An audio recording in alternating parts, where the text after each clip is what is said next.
Hi my friend, welcome back to my channel. If you are new, welcome. I am Trey. In today's video, we are uncovering why don't you feel like you deserve self-love.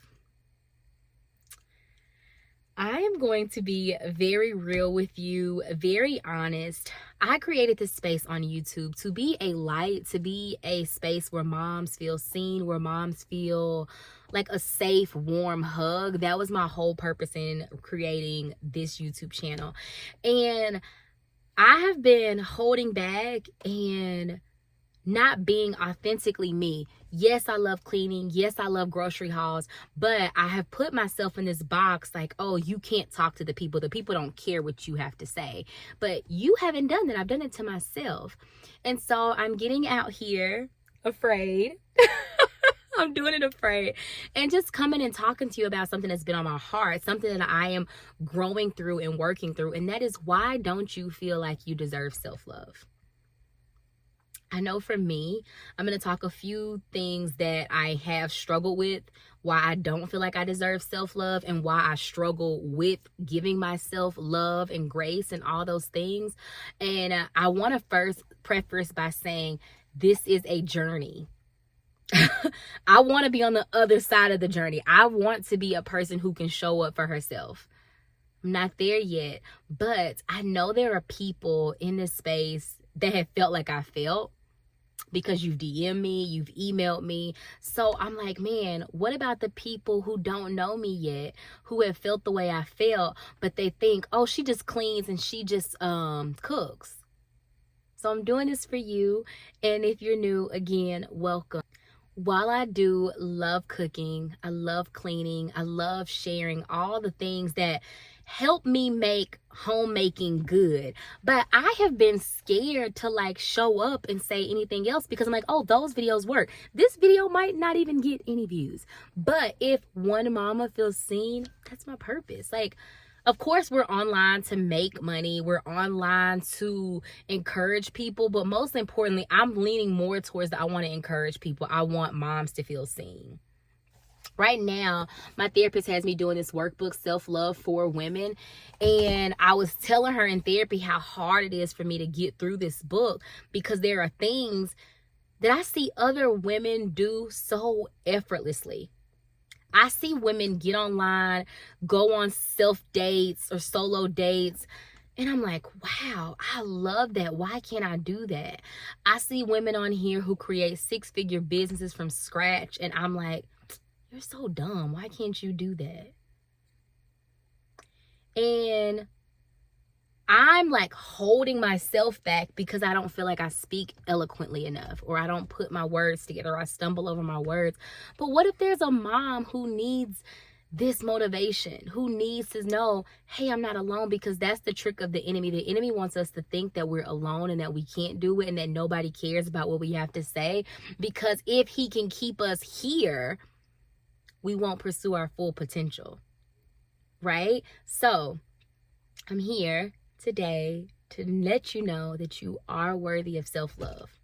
We're worthy of self-love. We are deserving. And so something that in this book, first thing she says is self-love is the fuel that allows an individual to reach their full potential and is filled with compassion, grace, and gentleness. Prioritizing myself. The reason why I struggle with prioritizing myself is because I've been a stay-at-home mom since 2015. That's 10 years. I didn't think that I had what is the word I'm looking for? The right. Like, you're a stay-at-home mom. Your duty is to keep this house clean, keep these kids right. So me asking for solo dates, I kind of felt like, you don't deserve that. Your husband's busting his butt. You don't deserve to be on no date, no solo date. You don't deserve to be having new shoes and new clothes and new bags. So I let that get in front of me because I would see women who would be like, who are stay-at-home moms, and they're like going on trips by themselves. They're getting hotel stays. I'm like, that's so me being self-righteous.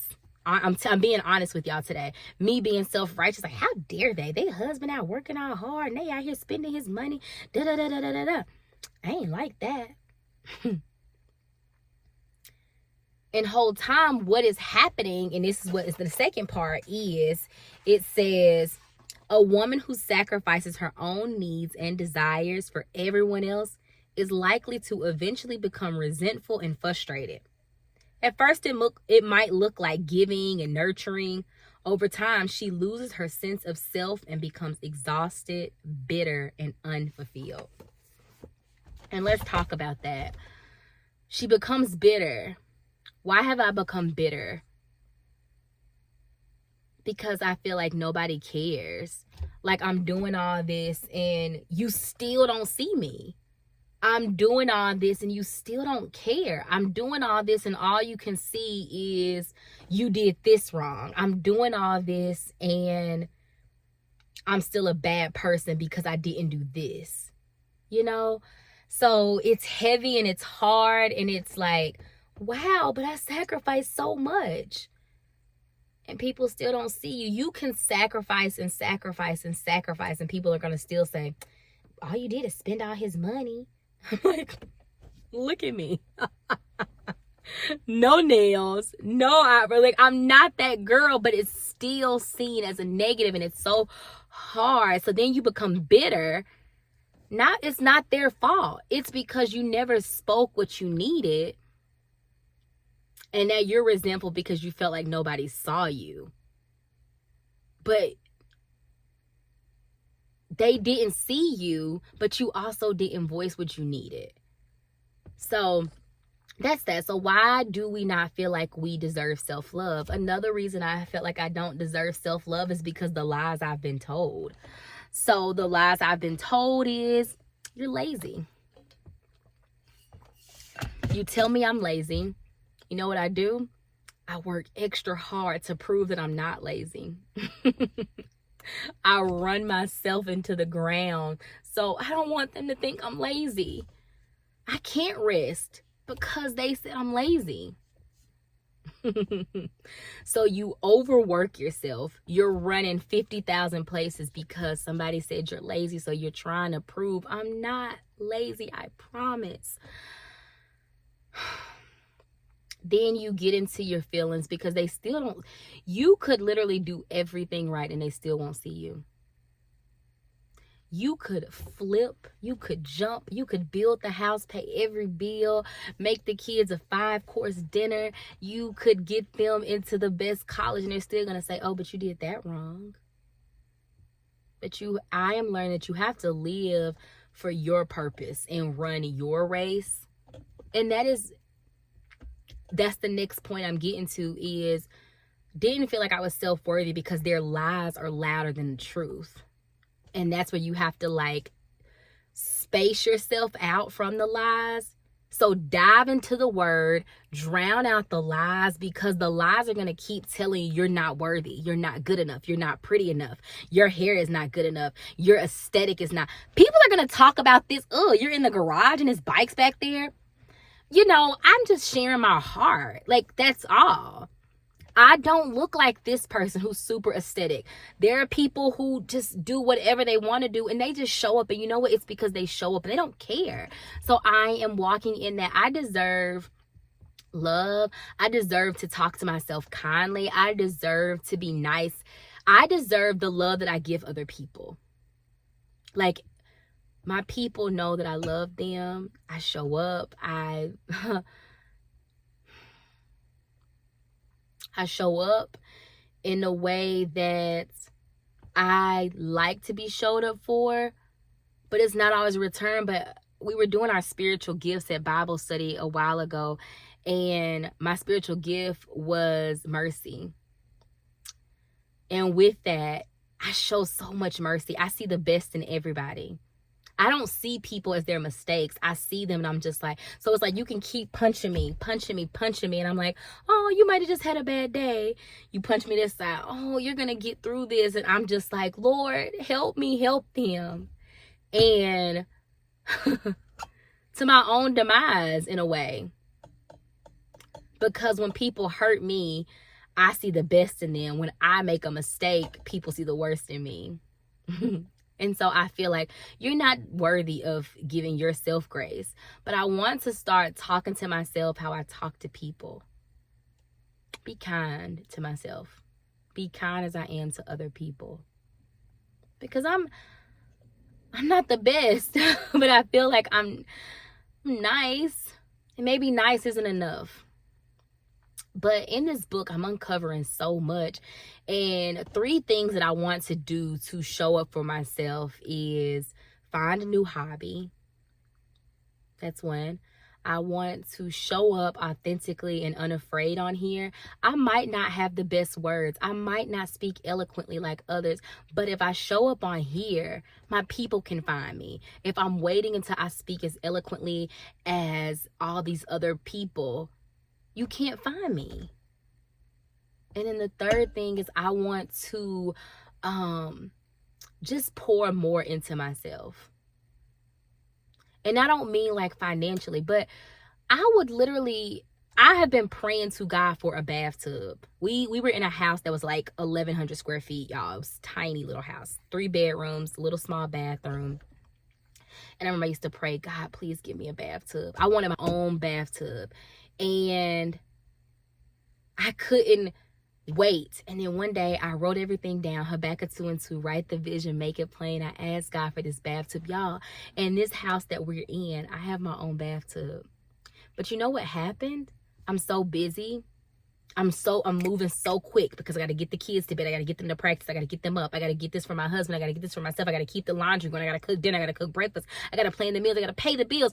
All these things. I haven't even taken the time to sit in the bathtub.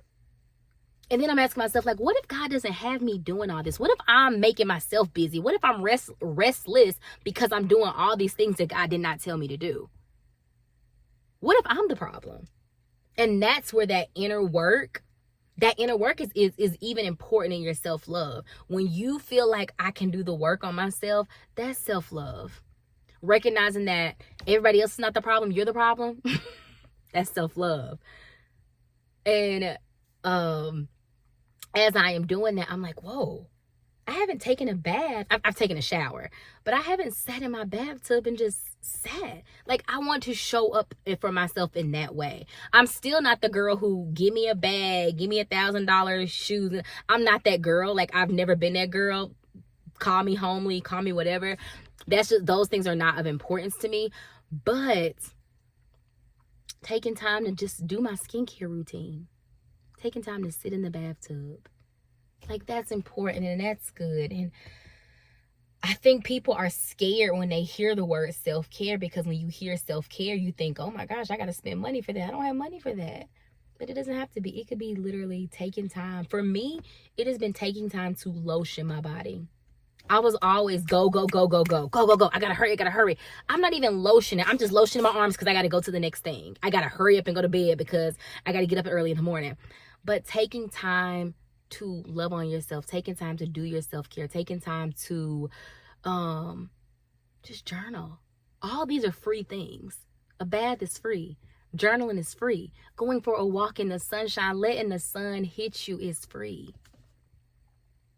So as I end this, I want to ask you, what have you done for you, and how can you show up for you? What have you done for you, and how can you show up for you? Y'all, if you are on this journey with me, I just want to say I'm so proud of you, and I see you. I know it's a journey, and it won't happen overnight, okay? But I'm with you. I see you. I love you. And I would love for you to be a part of this family as we journey through this together. If you have not already, make sure you hit that subscribe button so we can keep this journey going, okay? I will see you in the next video. Until next time, you got this, mama. Have a good day.